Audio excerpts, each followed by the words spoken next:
am proud to say that I am from Denver, Colorado. So I was very excited to see a clip from Denver go very viral on X, garnering 14.3 million views. And I was surprised just by how controversial this clip is. So you're gonna watch that and a lot of other crazy viral moments that have happened just in the last couple days in our country. But first, I wanted you guys to check out this merch. It is a Freedom shirt and it has wings and a rose for Angela Rose. And so if you would like to get one, it's available in hoodies and other styles for men as well. So go check them out and let's get on with the video. So Irish Cat on X says, this went down yesterday, November 16th, at a public event in Denver, Colorado, where a city health inspector dumped bleach into a Colorado food vendor's prep. Think guac, pickled onions, limes, stuff like that could have fed families. The vendor was supposedly cited for a violation. Details fuzzy, like maybe no temp logs or permit hiccup during the event, but instead of just fining it or shutting it down, the inspector went full scorched earth to render it inedible. Okay, so here is that video. Watch for yourself.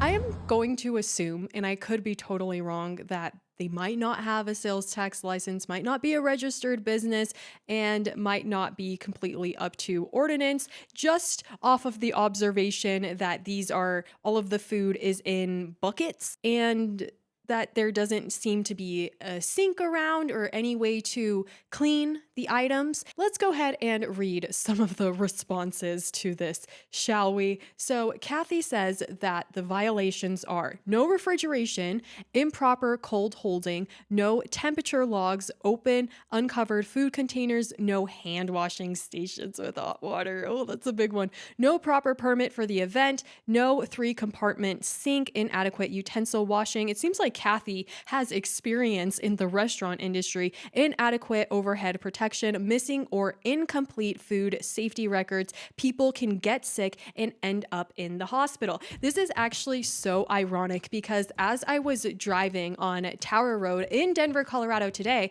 I saw a minivan that had a sign that said that they were selling burritos. And I'm not gonna lie, I was kind of like, oh, that sounds kind of good. Maybe I should pull over. And I was like, no way. I don't really know where this food has come from or how it was prepared. There's this one food truck that has just the most delicious burritos. It's kind of like a hit or miss, but that's the thing. You never really know how this food is being prepared. I've gone on some tours in Latin America where I've gone out to try street food, and that can actually be very, very dangerous. You can get incredibly sick. Sometimes it's really gross. They actually grab the food with their hands, and obviously, I mean, they haven't washed their hands because there's no sinks around. And so I've even heard that sometimes people who are selling popcorn, like in Latin America, they put them in bags, but the bags are inflated. And I've heard that they blow into the bag. And so I think that cracking down on these illegal street vendors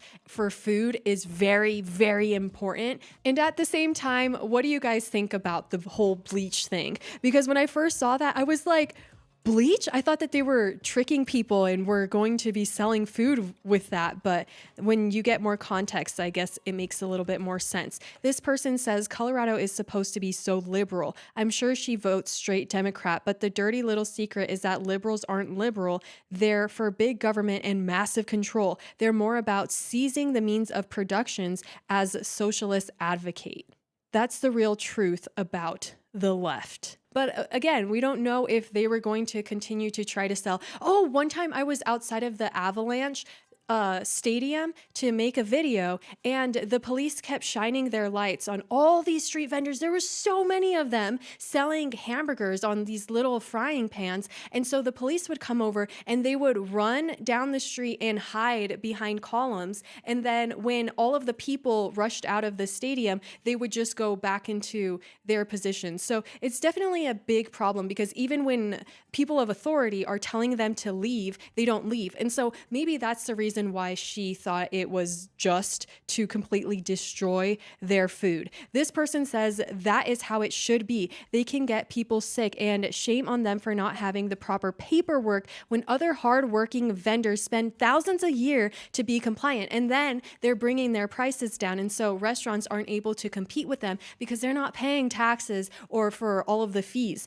We have laws for a reason. They should respect our laws. Another person says some people are just not good people, hate wasting food. It kind of seems like the food wasn't any good though. We have another person saying, since when are inspectors allowed to destroy private property? Another person says it's an awful thing to do. It is kind of crazy that we're always kind of expected to take a side or go to one extreme and say, oh, she was completely wrong or that guy was completely wrong, but maybe it's somewhere in the middle. This guy left an AI overview saying, yes, food inspectors absolutely can destroy food if they find that the food is unsafe, contaminated, or unfit for human consumption. And so maybe that would make people lean more to her side, even though Denver is such a liberal city and it makes you not want to be able to trust anybody. Isaac says that that was someone's hard work and their ingredients that they paid for. I think my comment section is going to be the real determining factor of who was right or wrong in this circumstance. Moving on, this video completely tricked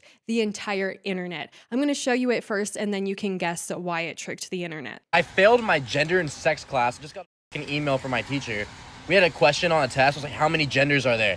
And I guess I was supposed to say like, oh, there's just like, you know, like a billion or whatever, or a plethora or whatever it was. I put 2.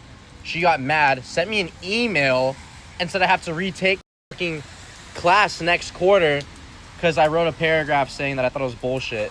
And she didn't with it. So yeah, just failed.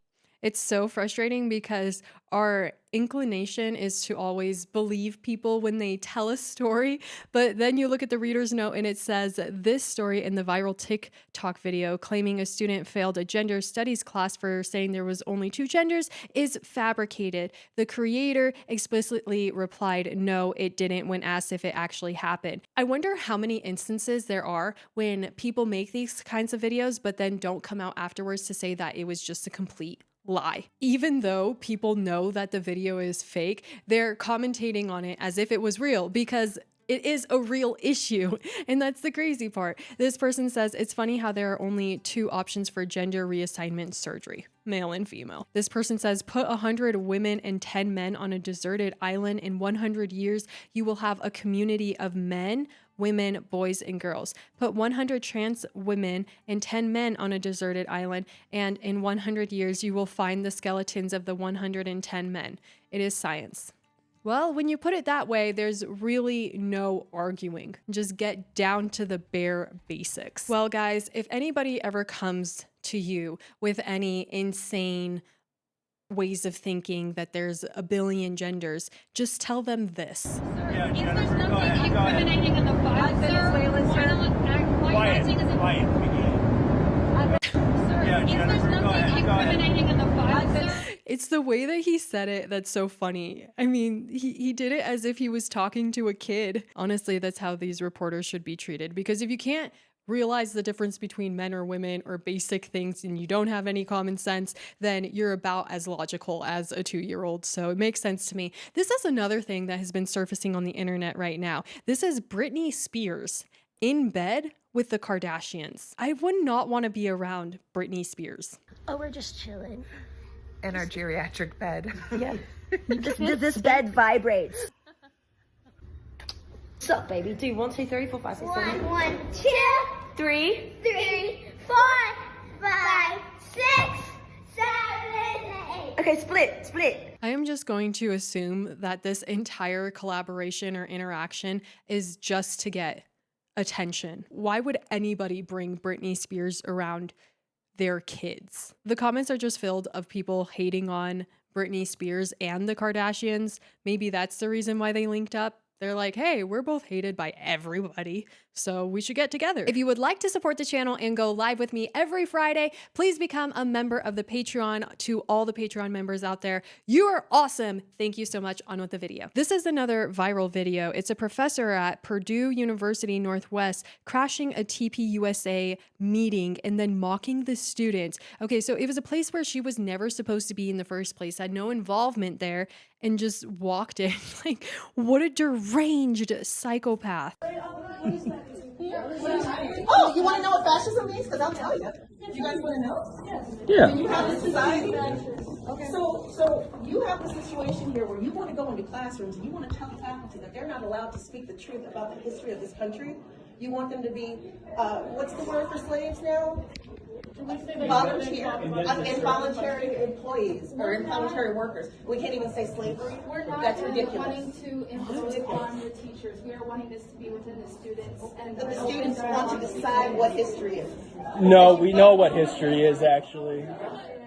Yeah. Did you know that all of our founding fathers were actually Christian, and this country was formed on Christian values? One of the things that always comes to mind when I see stuff like this, or people who hate our country or hate our founding fathers so much, is why do you live in America then? Yes, slaves were brought from Africa.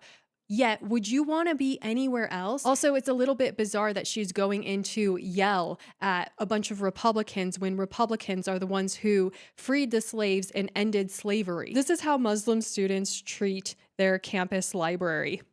Allahu Akbar.